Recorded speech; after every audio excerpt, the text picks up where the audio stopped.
The Eagle and Child, Episode 22. Mere Christianity, Book 3, Chapter 9, Charity.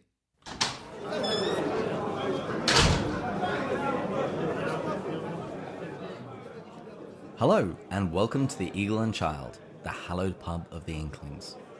This is a podcast where each week, my friend Matt and I share a beer and discuss the writings of the author known to the world as Clive Staples Lewis, or C.S. Lewis, or just as Jack to his friends. My name is David, and today we're looking at the chapter of Mere Christianity which discusses charity, or love.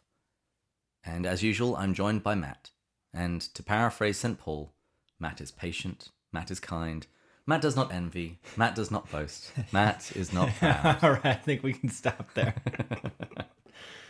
Hold on a second thought. I think you can continue. I'm kind of enjoying that. I was actually once told to use that as a means of preparing for confession, particularly if you feel like, I haven't done anything wrong. Take 1 Corinthians 13 and rather than love, put in your name and see how far you get. That's a great idea. It's horrible. Wow. I appreciate you doing that in the beginning. One of I think my highest or my second highest love language is words of affirmation, which I kind of laugh at because isn't it pretty much saying, I love when people boost my ego? Like, No, because remember the last episode on pride. It's not pride to enjoy the praise of others, as long as you are enjoying the fact you've pleased people that you care about. Oh, that's a good point. I've been Catholic for a long time. I know all the loopholes. I was with someone the other day that was, they gave up sweets and they mentioned that Sunday they get to indulge in their sweet and they're like, I'm going to use the legalistic loophole here and make sure I can enjoy some sweets today. That's why we have rules, so we know how to get around them. I just love just calling it out for what it was. But anyways, today's going to be a fun day because we're going to explore one of the 3 theological virtues. And one of my favorites, as already mentioned, charity. My favorite is hope, but we'll get to that next week. All right, well then I'm going to take over this podcast. All You right. can have the next one. Yep, you drive it. Yeah, I will. And we're going to look at, first, what is charity? Then we're going to look at what does it require of us? Then how do we grow in it? And finally, how does it apply to our relationship with God? All building to that last question. And Lewis has a very simple, straightforward answer to all of this, especially that last one. So friends, pay close attention. And if you want to know how to become more charitable, because we do have the answer, we ask that you wait 25 minutes and it'll come right at the end. I feel like a salesman right now. But you're promising people love. What could be better? Yeah, I promise them the answer, the secret to love. People pay a lot for this. We offer it for free. All right, what's the quote today? It's a good one. It's simple, it's sweet, and it's direct. It's from one of C.S. Lewis's letters, and he says, agape, referring to Christian love or charity, is all giving, not getting. Very to the point. Mm-hmm. And listeners might notice that my voice is a little deeper than usual. You are still listening to David, not Barry White. But this week I've been sick, so I spent several days in bed, and I drank lemon and ginger tea and a little bit of honey. And none of it was working, was it? No. So now you pulled out the real medicine. Now the real medicine. So we're drinking Jack Daniel's Tennessee Honey. It's basically whiskey with lots and lots of sugar, but it's going to do the trick. And I'm okay with that. Me too. Cheers.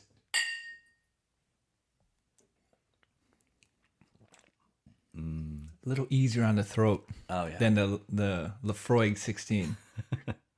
Yeah, I'm a little ashamed that I even have this in my collection, but it's really for moments like this. What is this moment? When you want to use cheap whiskey on a friend as you're recording a podcast? How do you define this moment? Well, I know I'm wasting the good stuff on you. Matt went to a party the other night, and he said, I had Lagavulin 16 for the first time. No, you drank it with me. So that's fair. I'm only giving you the cheap stuff until you start appreciating the more expensive things. That's fair. I actually kind of like to look at it as I'm a cheap date. I'm a cheap podcast recording buddy. You don't need the expensive stuff with me. And this is why we haven't invited you to the Finer Things Club. Oh, ouch. One day.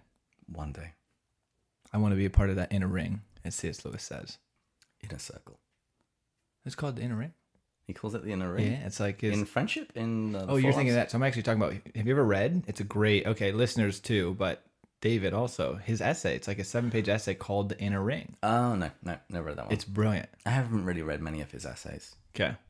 Well, check it out. I really want to gloat right now that I've read something you haven't read on C.S. Lewis. This feels great, by the way. Yeah, I'm totally cutting this out and editing.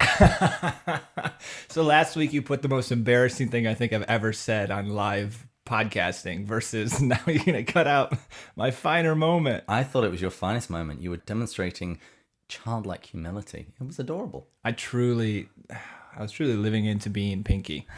It was really embarrassing. It's okay. I guess we just got to own it and move on. It's hard to be humble when you're so awesome. Okay. Time for the chapter. The listeners are like, shut up, guys. So to begin with, Jack distinguishes the different meanings of the word charity. He says that because rhyme is such an important feature of, say, poetry, people just think that poetry is rhyme. And he says in a similar way, these days, charity refers to what in previous years we would have called giving alms, giving resources, food and money to the poor. However, originally it meant much more than that. It meant love in the Christian sense. And Lewis emphasizes that this isn't about emotions or feelings, but it's about the will. It's the thing that we naturally do concerning ourselves. We love ourselves. And this is the thing that the Christian faith tells us that we should learn to do with regards to other people. Yeah, I love that because we so much think of charity as a very simple thing, or as you mentioned, giving alms to the poor. But as you said, it's so much more. I mean, it's a love. It's the deepest of love in the Christian sense. It's an act of will. But what I like to also say is it's a state of being. It's a person. You become this type of person that just wills the love and the good of the other people. It's such a beautiful way of thinking about it. It's so much more. Well, if Jesus wants our best, if he wants what is best for us, and we try and conform ourselves to him, we will be becoming like him, and therefore love like him. Exactly. Doesn't charity take on such a new meaning now? So that's what charity is. But now let's look at, what does charity require of us? Does it require that I absolutely like everybody I encounter? And the answer, thank goodness, is no. Yeah, he spoke about this in the chapter on forgiveness. Exactly. And if we remember, Lewis pointed out, our love for ourselves does not mean that we like ourselves. It means that we wish our own good. In the same way, charity doesn't always mean liking those we are being charitable towards, which we can take a deep breath, thank goodness, because I don't always like everyone. Yeah, and he makes the point very clearly that your likes and dislikes of people, these aren't sins. No. That's no more than, say, your like or dislike for chocolate ice cream. But what we do with that, the choices that we make, what we will as a response to that, that's where we answer the question as to whether something is sinful or not. Because you can't always control your feelings. No. You can control what you do with them. Mm-hmm. There are some people that are just going to rub you the wrong way. However, how you respond to that in action. And I hope in this podcast, David, you don't will your charity towards me, but you actually have an affection and a liking towards me. Well, as Jack is going to go on to say that, if you will somebody else's good, eventually you'll start to notice that some affection will develop. Ooh. I'll take it. It's okay. Our friendship began with friendship, so it's already above affection at this point. I feel like that. So with all that said, liking someone does make it easier, though. So if you have to choose between liking someone and not liking someone, it would be nice to like them because you can be more charitable towards them. I love the comparison that he gives. He talks about it's the same reason that we should love healthy food and exercise. Yeah. Not because it's good health, but it's because it will help the nurturing of good health. In the same way, trying to like somebody isn't being charitable to them, but it can help in that endeavor. Yeah, if you just hate everybody you encounter, you have a really hard time. You're going to develop a lot of virtue if you can somehow still be charitable, but it'd be a little easier just to like more people. But he then goes on and rather surprisingly says that developing this liking for other people, this affection for other people, it can be a double-edged sword. It can actually end up being an obstacle to charity.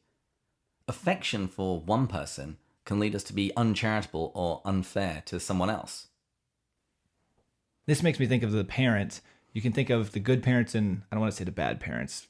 That's very judgmental. But the parents that are so affectionate for their kid, they spoil them too much. They smother them with spoiling, and that creates entitlement, prevents development from happening. Then you have the other parent that is incredibly good at tough love. shows a deep amount of affection, but knows when, you know what, I need to, I guess, lay down the law. They're seeking their child's ultimate good, Yes. not simply their immediate happiness. So a child's ultimate good is to develop virtue, to be able to be patient. That requires you not to give them everything on demand. Yep. It requires them to develop fortitude and perseverance. That will sometimes require stepping back and letting them battle through something hard. And doesn't he say the former, the one that's spoiling, is actually a very selfish desire? It's like you don't want your kid to yell at you. You're too afraid of that. Your goal is just to have the perfect relationship. Yeah, he draws on this a couple of times. I think once in The Four Loves on affection, I think it was, and then again in The Great Divorce. He speaks about a mother who loves, and I'm quoting, loves her child so much that she wants to mollycoddle them, that her entire self-worth is derived from this child. That's a new word for my vocabulary, mollycoddle. Yeah, it's probably an English thing. But she wouldn't want her child prospering. She didn't want her child growing and becoming all that he could be. It was all about feeding her need. And so that's one of the dangers, he says, that affection can lead to. But also, affection can mean that we are uncharitable to other people. I remember several years ago, I was running a competition on the website. I had heard a priest give a talk, and he had this fantastic line. It was about the time of Epiphany. And he says, "Wise men still seek him, and they still find him with his mother." It was Father Donald Calloway. Explain that. So the wise men sought the Lord, and where did they discover him? With his mother. So even today, wise men seek him still, and when they find him, they always find him with his mother. That Mary is still an important part of our faith life. Yeah. So he mentions seeing this line on a car sticker, and he said that he searched high and low, couldn't find it. So I went on one of those design sites and produced several of those stickers. And I ran this competition. And one of the girls that I was really keen on, she entered it.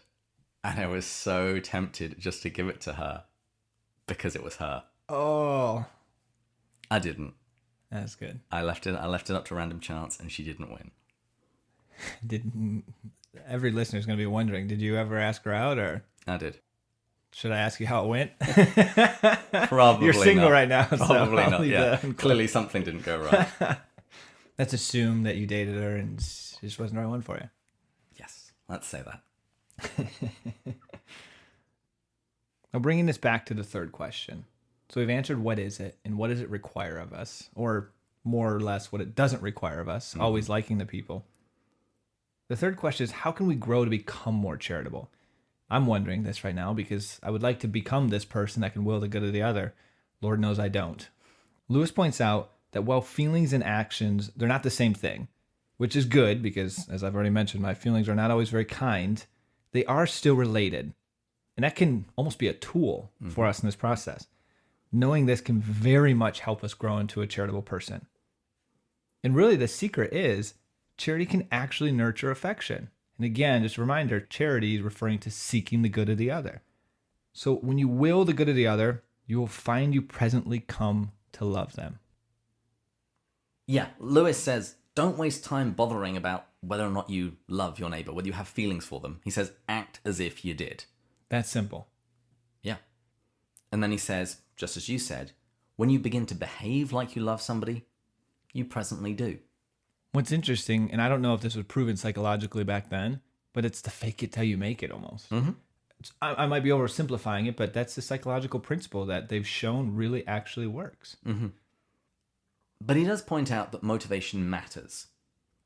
He says, yes, generally, if you act like you love somebody, you will generally start to have feelings of love for them over time. He gives one exception. He says it's when you do somebody a good turn, expecting their gratitude. You're not doing this for love of God or because you know the law of love requires you to do this. You're doing it to get the gratitude and praise from the person that you're loving. He says then you're not going to get what you expect.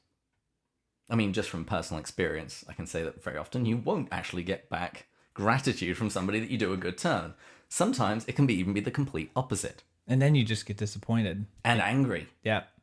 And then the reverse process happens. Exactly. You start finding pride creeping in because all of your sentences begin with, I did this, I did this, I did this. Yeah.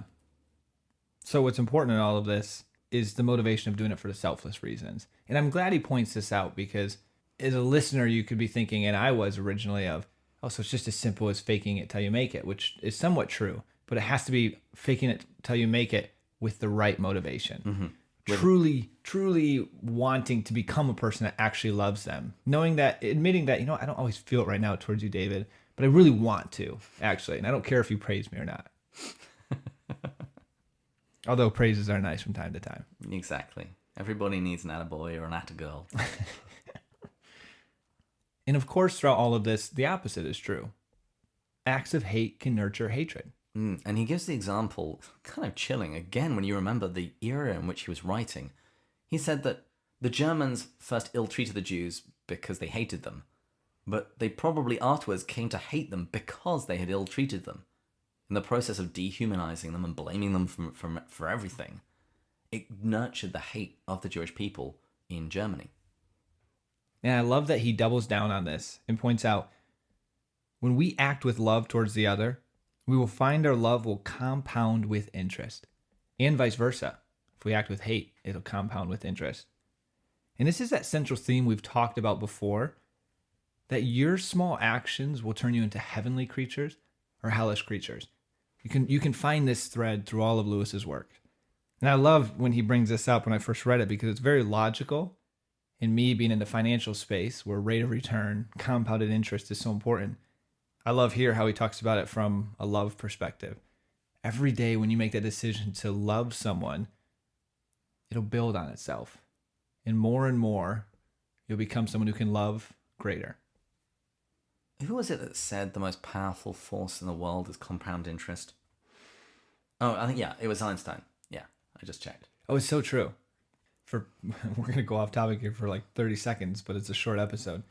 Compounded interest, just to put money in the market and save, the effect of putting away certain amounts every single year can turn. If you start in your 20s, you put $3,000 away a year, you'll have over $1 million when you retire if you put it into the markets.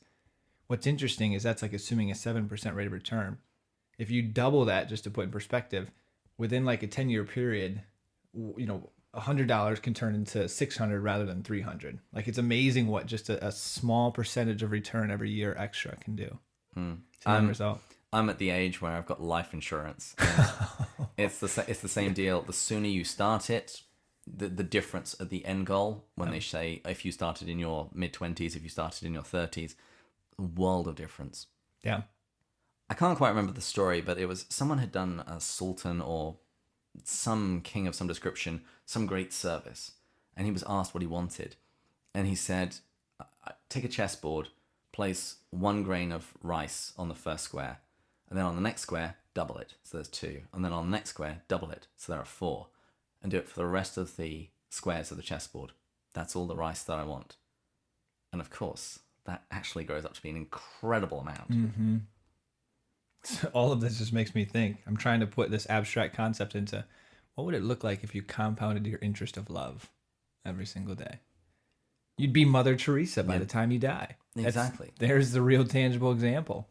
And I love the language that he uses for this when he talks about it in terms of a battle. Again, given the era, World War I, World War II, this were things that people knew. And he makes the point that even these small victories can lead to even greater victories in the future.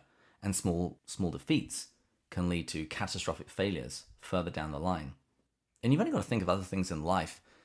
For example, when somebody wants to run a marathon and they haven't run since high school, it will begin with just a run around the block, and then 2 blocks, and then 3 blocks, and then a full mile, and then 2 miles and 3 miles. 6 months down the line, they can now run a marathon. Or if you're like me, when I was abroad in England, I wanted to run the Paris Marathon. And I just stopped running. It was very dreary there. I wasn't very disciplined. And then I thought about 2.5 months before, I'm out here once. I want to do this. It's a 2-hour tunnel ride away. So the first thing I do is go on a 10-mile run after not running for like 3 months. I acquire runner's knee, patellofemoral syndrome, because I was very undertrained. It was very stupid of me. Finished, barely. Wobbled across the finish line. Very slow, but worth it. So he now brings it to that final question that you spoke about. Loving God. We know we're meant to love God, but what do we do if we don't have those loving feelings? It's simple and the same thing we've been talking about. You will it. You act as if you love God. We're not always going to feel it, but we can always will it. Jack says, don't sit just trying to manufacture feelings. He says, just ask yourself, what would I do if I did love God? And once you have the answer to that question, go do it. Because God doesn't actually chiefly care about our feelings. He cares about our actions. God will give us feelings of love if he pleases. And as Jack has explained, in the process of loving feelings tend to arise naturally. But whether God does give us those loving feelings or not, act like you do. This is exactly what we talked about in the Christian marriage episode. And I think you actually brought it up and I liked it. You're sitting up there and you're confessing that I'm going to love you for the rest of my life. And I like how you said, you can't promise to feel the same way for 75 years, but you can promise to act a certain way for 75 years. It's the exact same thing with our quote unquote marriage to God, our relationship with him.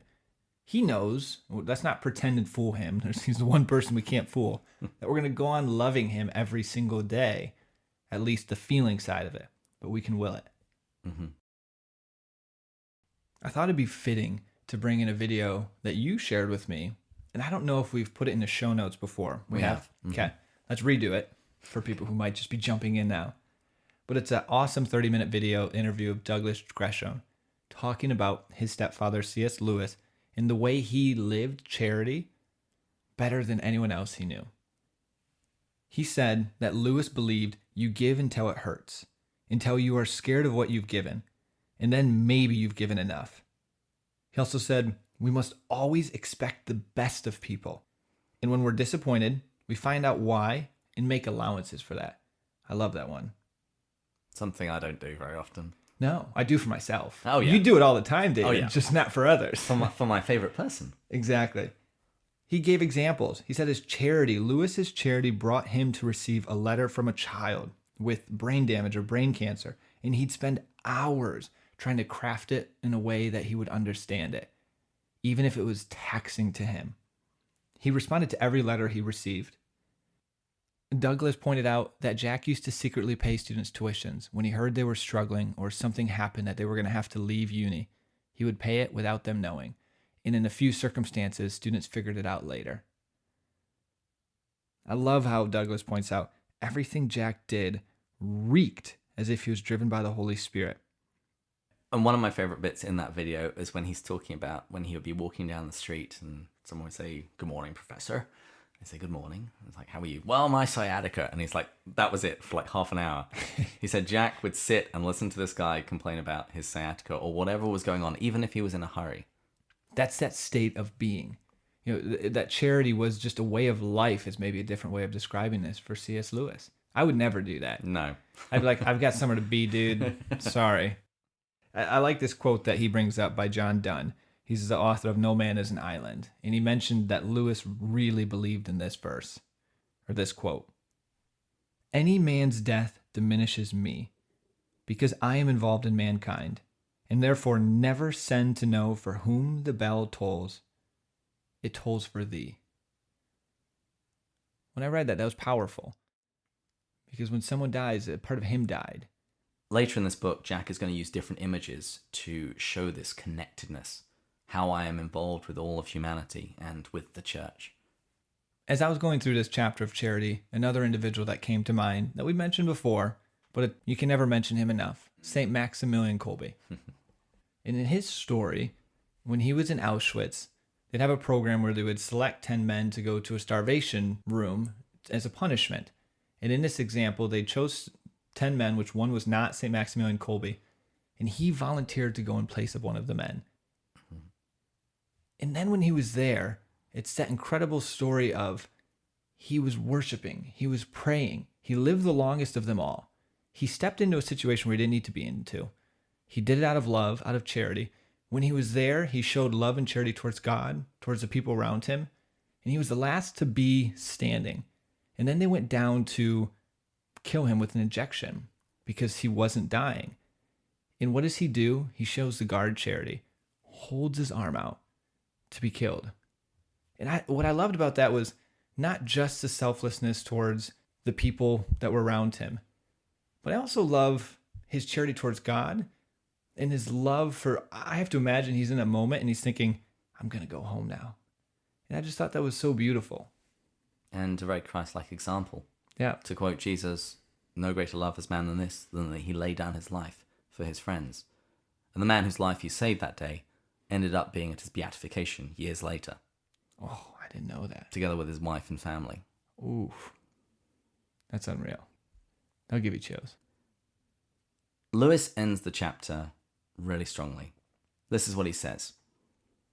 The greatest thing to remember is that, though our feelings come and go, his love for us does not.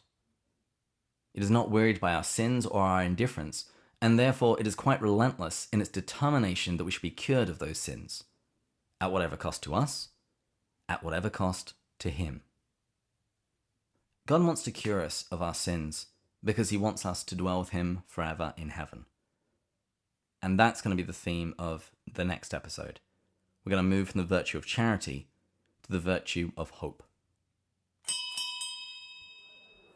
I think that's a good way to wrap up a beautiful chapter. Please follow us on social media. The show notes will be there as always, including the link to that video of Douglas Gresham.